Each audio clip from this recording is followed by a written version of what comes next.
ನಮಸ್ಕಾರ ವೀಕ್ಷಕರೇ, ಚಿಂತಾಮಣಿ ತಾಲೂಕು ಕಚೇರಿಯ ಸಭಾಂಗಣದಲ್ಲಿ ಡಾಕ್ಟರ್ ಬಾಬು ಜಗಜೀವನ್ ರಾಮ್ ರವರ 119ನೇ ಜನ್ಮ ದಿನಾಚರಣೆ ಆಚರಣೆ ಮಾಡಲಾಯಿತು. ಕಾರ್ಯಕ್ರಮದಲ್ಲಿ ಡಾಕ್ಟರ್ ಬಾಬು ಜಗಜೀವನ್ ರಾಮ್ ಮತ್ತು ಡಾಕ್ಟರ್ BR ಅಂಬೇಡ್ಕರ್ ಅವರ ಭಾವಚಿತ್ರಕ್ಕೆ ದೀಪ ಬೆಳಗಿಸಿ ಹಾಗೂ ಪುಷ್ಪಾರ್ಚನೆ ಮಾಡುವ ಮೂಲಕ ಕಾರ್ಯಕ್ರಮಕ್ಕೆ ಚಾಲನೆ ನೀಡಿದರು. ಕಾರ್ಯಕ್ರಮದಲ್ಲಿ ತಹಸೀಲ್ದಾರ್ ಅವರು ಮಾತನಾಡಿ, ಇಂದು ಸಾಂಕೇತಿಕವಾಗಿ ಕಚೇರಿ ಸಭಾಂಗಣದಲ್ಲಿ ಸರಳವಾಗಿ ಆಚರಣೆ ಮಾಡುತ್ತಿದ್ದು, ಇದೇ ತಿಂಗಳು ಏಪ್ರಿಲ್ 14ರಂದು ಡಾಕ್ಟರ್ BR ಅಂಬೇಡ್ಕರ್ ಮತ್ತು ಡಾಕ್ಟರ್ ಬಾಬು ಜಗಜೀವನ್ ರಾವ್ರ ಜನ್ಮದಿನಾಚರಣೆ ಅದ್ದೂರಿಯಾಗಿ ಆಚರಿಸಲು ನಿರ್ಧರಿಸಿದ್ದು, ಅತಿ ಹೆಚ್ಚಿನ ಸಂಖ್ಯೆಯಲ್ಲಿ ಪಾಲ್ಗೊಳ್ಳಬೇಕೆಂದು ಕೋರಿದರು. ಸಮಾಜ ಕಲ್ಯಾಣ ಇಲಾಖೆಯ ನಾರ್ಮಾಕಳಲ್ಲಿ ಕೃಷ್ಣರವರು ಡಾಕ್ಟರ್ ಬಾಬು ಜಗಜೀವನ್ ರಾವ್ರ ಕಾರ್ಯವೈಖರಿ ಬಗ್ಗೆ ಸುದೀರ್ಘವಾಗಿ ತಿಳಿಸಿಕೊಟ್ಟರು. ಈ ಸಂದರ್ಭದಲ್ಲಿ ವಿವಿಧ ಇಲಾಖೆಯ ಅಧಿಕಾರಿಗಳು, ಸಿಬ್ಬಂದಿ ಹಾಜರಿದ್ದರು.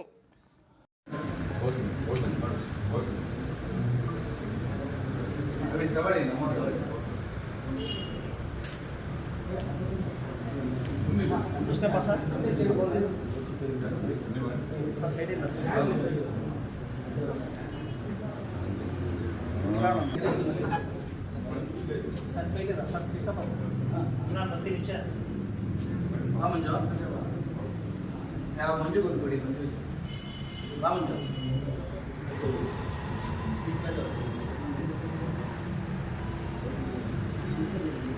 ನರಸಿಂಹಪ್ಪ ಹಿಂಗೆ ಎಲ್ಲ ಒಂದೇ ಸತಿ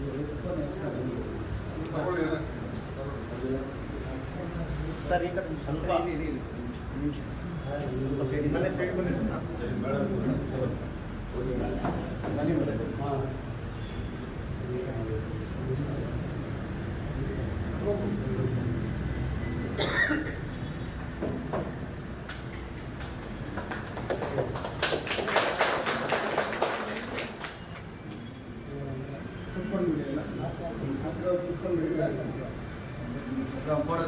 ಸರ್ ಎಲ್ಲ ನಿಂತ್ಕೊಂಡು ಬಿಡಿ, ಹಂಗೆ ಒಂದು ಫೋಟೋ ನಿಂತ್ಕೊಂಡ್ಬಿಡಿ.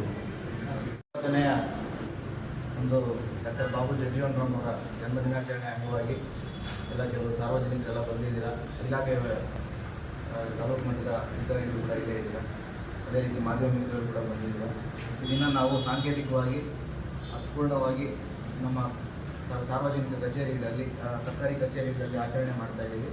14ನೇ ತಾರೀಕು ಬಾಬು ಜಗಜೀವನ್ ರಾವ್, ಅದೇ ರೀತಿಯಾಗಿ ಡಾಕ್ಟರ್ BR ಅಂಬೇಡ್ಕರ್ ಅವರ ಜಯಂತಿಯನ್ನು ಒಟ್ಟಿಗೆ ಅದ್ದೂರಿಯಾಗಿ ತಾಲೂಕಿನಲ್ಲಿ ನಾವು ಆಯೋಜನೆ ಮಾಡ್ತಾಯಿದ್ದೀವಿ.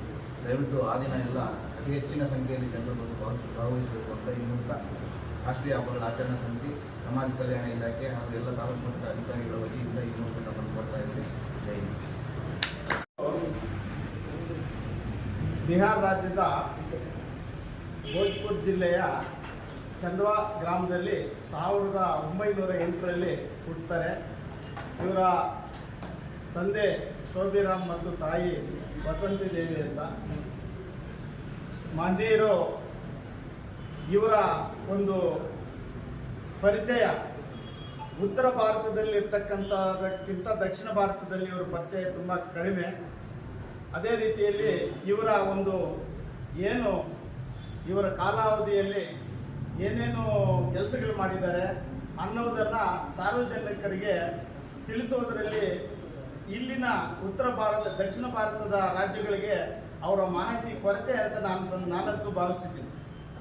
ಕಾರಣ, ಬಾಬಾ ಸಾಹೇಬ್ ಅಂಬೇಡ್ಕರ್ ಅವರ ಪುಸ್ತಕಗಳು, ಲಕ್ಷಾಂತರ ಪುಸ್ತಕಗಳು ಈ ದೇಶದಲ್ಲಿ ಪ್ರಕಟಗೊಂಡಿದ್ದಾವೆ.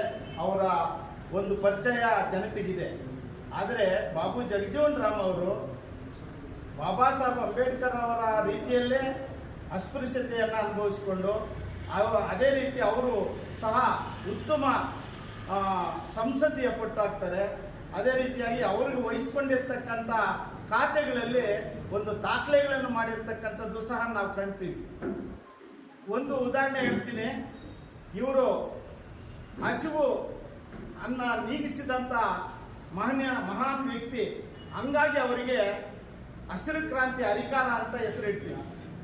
1951ರಲ್ಲಿ ಈ ದೇಶದಲ್ಲಿ ಪ್ರಥಮ ಬಾರಿಗೆ ಅವರು ಒಂದು ಇಲಾಖೆಯನ್ನು ವಹಿಸಿಕೊಂಡಾಗ ಈ ದೇಶದಲ್ಲಿ ಒಟ್ಟು ಆಹಾರ ಉತ್ಪನ್ನ ಇದ್ದಿದ್ದು 31 ದಶಲಕ್ಷ ಇದು ಟನ್ ಅಷ್ಟು ಆಹಾರ ಇತ್ತು.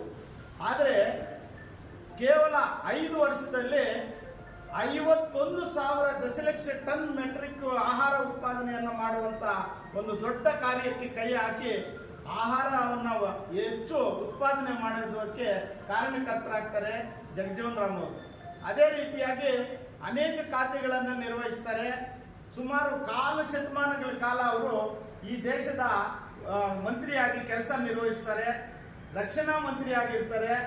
ರಕ್ಷಣಾ ಮಂತ್ರಿಯಾಗಿದ್ದಾಗ ಅವರು ಸೈನಿಕರಿಗೆ ಉತ್ತೇಜನ ಕೊಟ್ಟು ಬಾಂಗ್ಲಾದೇಶದಲ್ಲಿ ಭಾರತಕ್ಕೆ ಜಯವನ್ನು ತಂದುಕೊಟ್ಟಂತ ಮೊದಲ ಒಬ್ಬ ಮಂತ್ರಿ ಅಂತ ಬಿರುದನ್ನು ಸಹ ಪಡೀತಾರೆ. ಕಾರ್ಮಿಕ ಮಂತ್ರಿ ಆಗಿದಾಗ ಸುಮಾರು ಹಲವಾರು ಒಂದು ಕಾರ್ಮಿಕರಿಗೆ ಬೇಕಾದಂತ ಒಂದು ಸವಲತ್ತುಗಳನ್ನ ಕೊಡಿಸುವುದರಲ್ಲಿ ಪಾರ್ಲಿಮೆಂಟ್ ಅಲ್ಲಿ ಒಂದು ಬಿಲ್ ಅನ್ನ ತಂದು ಪಾಸ್ ಮಾಡಿ ಈ ಕೆಲಸಗಳನ್ನ ಮಾಡ್ತಾರೆ.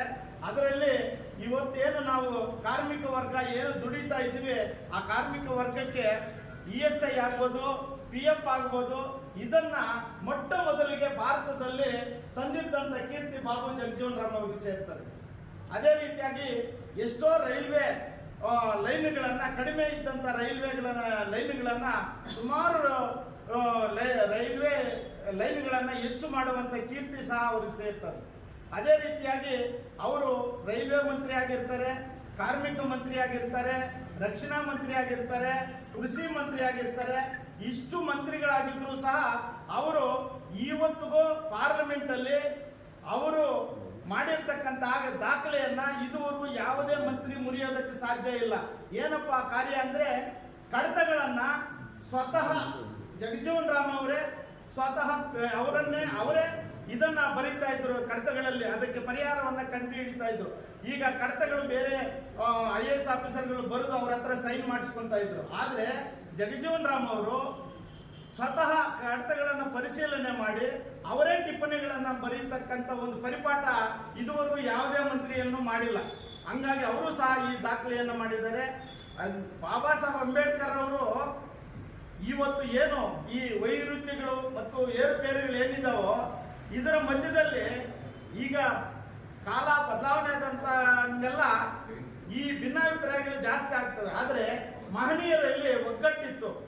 ಅದಕ್ಕೆ ಉದಾಹರಣೆ ಕೊಡಬೇಕಂದ್ರೆ ಬಾಬಾ ಸಾಹೇಬ್ ಅಂಬೇಡ್ಕರ್ ಅವರು ದೆಹಲಿಯಲ್ಲಿ ಮರಣ ಹೊಂದುತ್ತಾರೆ. ಆದರೆ ಆವಾಗ ಕಾರ್ಮಿಕ ಮಂತ್ರಿ ಸಂಪರ್ಕ ಮಂತ್ರಿ ಆಗಿರ್ತಾರೆ ಜಗಜೀವನ್ ರಾಮ್ ಅವರು. ಆಗ ಅಂಬೇಡ್ಕರ್ ಅವರಿಗೆ ಬಾಂಬೆಗೆ ಪಾರ್ಥಿವ ಶರೀರವನ್ನು ತಗೊಂಡು ಹೋಗ್ಬೇಕು ಅಂತ ಅಂದಾಗ ಅವರಿಗೆ ಹಣಕಾಸಿನ ಮುಗ್ಗಟ್ಟಾಗ್ತದೆ. ಆವಾಗ ಬಾಬು ಜಗಜೀವನ್ ರಾಮ್ ಅವರು ವಿಶೇಷ ವಿಮಾನವನ್ನ ಬೇರೆ ಕೇಂದ್ರ ಸರ್ಕಾರದ ಒಟ್ಟಿಗೆ ಮಾತಾಡಿ ವಿಶೇಷ ವಿಮಾನವನ್ನ ಅನುಕೂಲ ಮಾಡಿಕೊಟ್ಟು ಬಾಂಬೆಗೆ ಪಾರ್ಥಿವ ಶರೀರವನ್ನು ತಗೊಂಡು ಹೋಗ್ತಾರೆ.